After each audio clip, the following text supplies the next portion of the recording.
چنانچہ جب آپ اللہ کی طرف بلائیں گے تو جن لوگوں نے اپنی خدائی کا سکہ دنیا میں چلا رکھا ہے، کوئی فرعون ہے اور وہ کہتا ہے انا ربکم الاعلی، کوئی نمرود ہے وہ کہتا ہے میں رب ہوں، یا یہ کہ کوئی اور ڈکٹیٹر ہے وہ سمجھتا ہے کہ میرے ہاتھ میں اختیار مطلق ہے، ظاہر بات ہے انہیں تو پسند نہیں آئے گا۔ کوئی بادشاہ ہے مالک الملک بن کر بیٹھا ہوا ہے، جس کی زبان سے نکلا ہوا ہر لفظ قانون بن جاتا ہے، وہ کیسے پسند کریں گے کہ دعوت اللہ، اللہ خدا واحد کی دعوت ہو اسی کی، جیسا کہ میں نے پرسوں کے جمعے میں بیان کیا تھا کہ اس توحید دعوت اللہ جو ہے اس کی 3 کرونریز ہے انتہائی انقلابی۔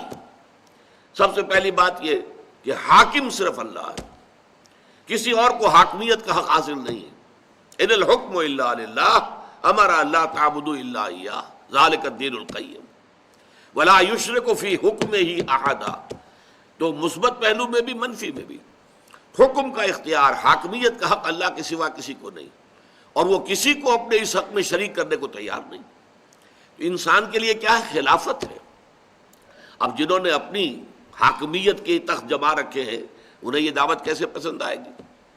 اسی طرح اسی نقطۂ توحید کا، جیسا کہ میں نے وہ شعر بھی سنایا تھا علامہ اقبال کا کہ زندہ قوت تھی زمانے میں یہ توحید کبھی تھی آج نہیں رہی، زندہ قوت تھی زمانے میں یہ توحید کبھی، اور اب کیا ہے؟ فقط ایک مسئلہ ہے علم کلام، علم کلام کا ایک مسئلہ بن گیا ہے صفات ذات حق، حق سے جدا یا عین ذات، امت مرحوم کی ہے کس عقیدے میں نجات، یہ ہے بحثیں چل رہی ہیں۔ یہ بحثیں جو بالکل دور از کار ہیں، جن کا کوئی تعلق جو ہے انسان کی عملی زندگی سے نہیں ہے۔ عملی زندگی سے دوسرا تعلق کیا ہے؟ مالک حقیقی ہر شے کا صرف اللہ ہے، للہ ما فی السماوات و ما فی الارض۔ یہ الفاظ تو اتنی مرتبہ آئے ہیں کہ گنتی نہیں کی جا سکتی۔ اس کے معنی کیا ہوئے؟ ملکیت تامہ، مکمل ملکیت، مخلوق میں سے کسی کو کسی شے کی حاصل نہیں، ہاں مخلوق کے لیے امانت ہے، این امانت چند روزہ نزد ماست، در حقیقت مالک ہر شے خداست۔ اب نوٹ کیجئے، یہ ملکیت انسانی کی نفی یہ کسی 20ویں صدی عیسوی کے کمیونسٹ شاعر کا یہ شعر نہیں ہے جو میں نے آپ کو سنایا، یہ 800 برس قبل کے شیخ سعدی کا شعر ہے۔ این امانت چند روزہ نزد ماست، اگر میرا مکان ہے تو یہ میری ملکیت نہیں ہے، یہ اللہ تعالیٰ کی ملکیت ہے، میرے پاس امانت ہے۔ مکان تو دور رہا، میرا یہ ہاتھ جو ہے یہ اللہ کی ملکیت ہے، میرے پاس امانت ہے۔ امانت کو میں اصل مالک کی مرضی کے مطابق استعمال کر سکتا ہوں، اس کی مرضی کے خلاف اگر استعمال کروں گا خیانت ہو جائے گی۔ اور تیسرے یہ کہ اللہ تعالیٰ ہی نے تمام انسانوں کو پیدا کیا تو تمام انسان برابر ہیں، پیدائشی طور پر نہ کوئی اونچا ہے نہ نیچا ہے، نہ گھٹیا ہے نہ بڑھیا ہے، نہ اعلیٰ ہے نہ ادنا ہے، کوئی نہیں، سب انسان برابر ہیں۔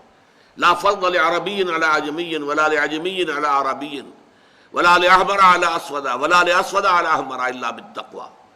کسی عربی کو کسی اجمی پر کوئی فضیلت نہیں، کسی عجمی کو کسی عربی پر کوئی فضیلت نہیں، کسی گورے کو کسی کالے پر کوئی فضیلت نہیں، کسی کالے کو کسی گورے پر کوئی فضیلت نہیں، فضیلت کا معیار صرف تقویٰ ہے۔ تو یہ ہے در حقیقت وہ معیارات۔ یہ دعوت جب بھی سامنے آئے گی مزاحمت ہوگی، لوگ مقابلہ کریں گے، جن کے ویسٹڈ انٹرسٹ ہیں، جنہوں نے اپنے نظام بنا رکھے ہیں، سرمایہ دارانہ نظام ہے، ہیوز اور ہیو ناٹس کے اندر معاشرہ تقسیم ہو چکا ہے، استبدادی نظام ہے، oppressors and the oppressed، جو مستضعفین اور مستکبرین کے مابین معاشرہ منقسم ہے۔ وہ مستکبرین کبھی پسند نہیں کریں گے اس دعوت کو، وہ جنہوں نے اپنی خدائی کے تحت جما رکھے ہیں، ڈیوائن رائٹس آف کنگز، بادشاہوں کے اختیارات تو جو ہے خدائی اختیارات ہیں۔ یہ باقاعدہ فلسفہ رہا ہے پورے یورپ کی تاریخ کے اندر۔ ہندوستان میں بھی یہ بادشاہ لوگ کون ہوتے تھے؟ یہ سورج بنسی خاندان کے ہیں، یہ چندر بنسی خاندان کے ہیں، یعنی یہ در حقیقت دیوتاؤں کی نسل سے ہیں، یہ تو مقدس لوگ ہیں، ان کے اختیارات کو چیلنج نہیں کیا جا سکتا، ان کے مقابلے میں کھڑا نہیں ہوا جا سکتا۔ چندر بنسی سورج بنسی خاندان کے لوگ ہیں جو یہاں حکومت پر کر رہے ہیں، ان کا حق ہے حکومت کرنا۔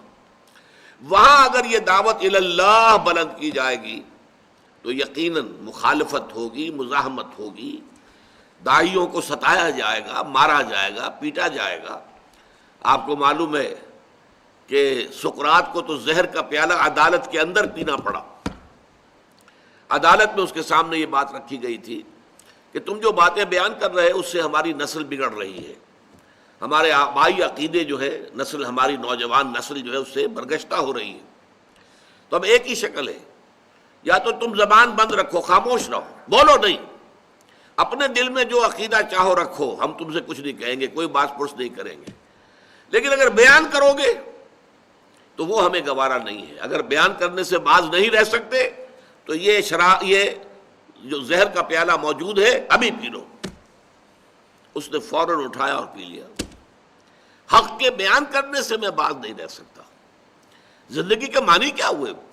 کاہے کے لیے زندہ رہنا ہے پھر؟ اس لیے زیستن برائے چیست، کس چیز کے لیے زندہ رہنا ہے؟ زیستن تو ہوتا ہے بغیر کسی مقصد کے لیے، برائے مقصد۔ زندگی برائے زندگی تو کوئی شے نہیں ہے۔ تو ومن احسن قولا ممن دعا الى الله وعمل صالحا وقال انني من المسلمين ولا تستوي الحسنة ولا السيئة۔ جب اس دعوت کے جواب میں مزاحمت ہو، مخالفت ہو، تو اب یہ ہے کہ اس کے دو مراحل ہوتے ہیں۔ نوٹ کر لیجئے، ان آیات میں پہلے مرحلے کا ذکر ہے، دوسرے کا ذکر نہیں ہے۔ پہلا مرحلہ ہے دعوت کا مرحلہ، جبکہ آپ کو ابھی اپنی بات کو پھیلانا ہے، لوگوں تک عام کرنا ہے، پہنچانا ہے۔ اس کے لیے you have to buy time, آپ کو وقت چاہیے۔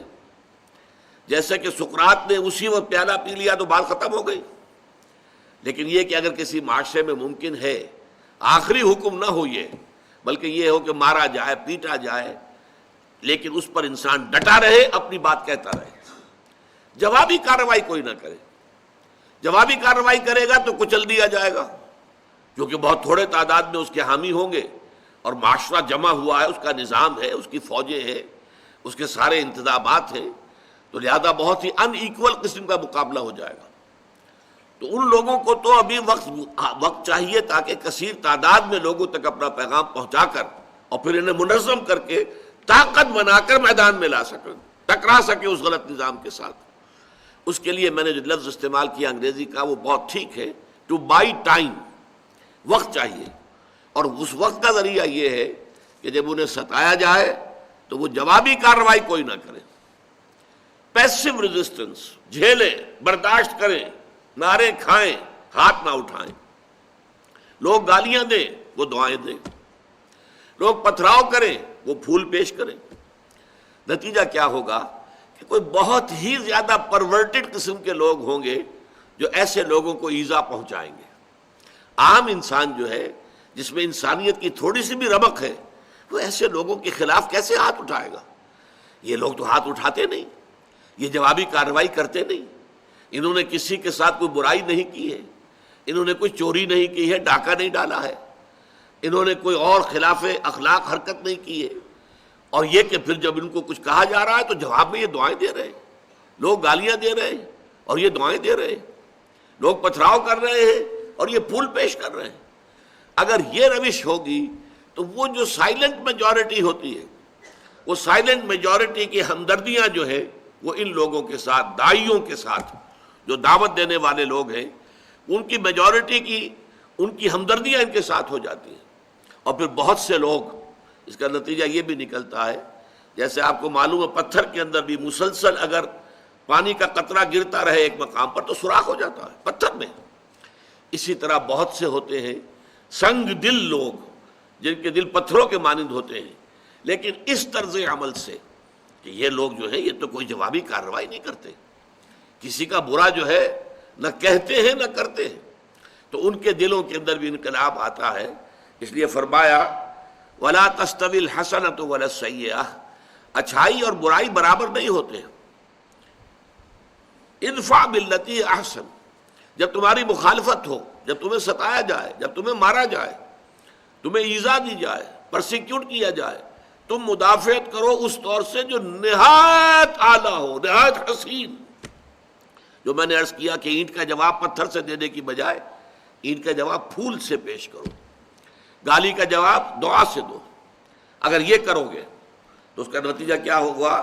فَإِذَا الَّذِي بَيْنَكَ وَبَيْنَهُ عَدَاوَةٌ، وہ سنگ دل انسان بھی کہ جو آپ کا بہت گہرا دشمن تھا، بہت بڑا دشمن، جانی دشمن، اس کا حال بھی یہ ہو جائے گا کہ انتہائی گرم جوش ساتھی اور حامی بن جائے گا، کانہ ولی حمیم، ولی بن جائے گا، پشت پناہ بن جائے گا، آپ کی شرافت سے، آپ کے حسن سلوک سے متاثر ہو کر۔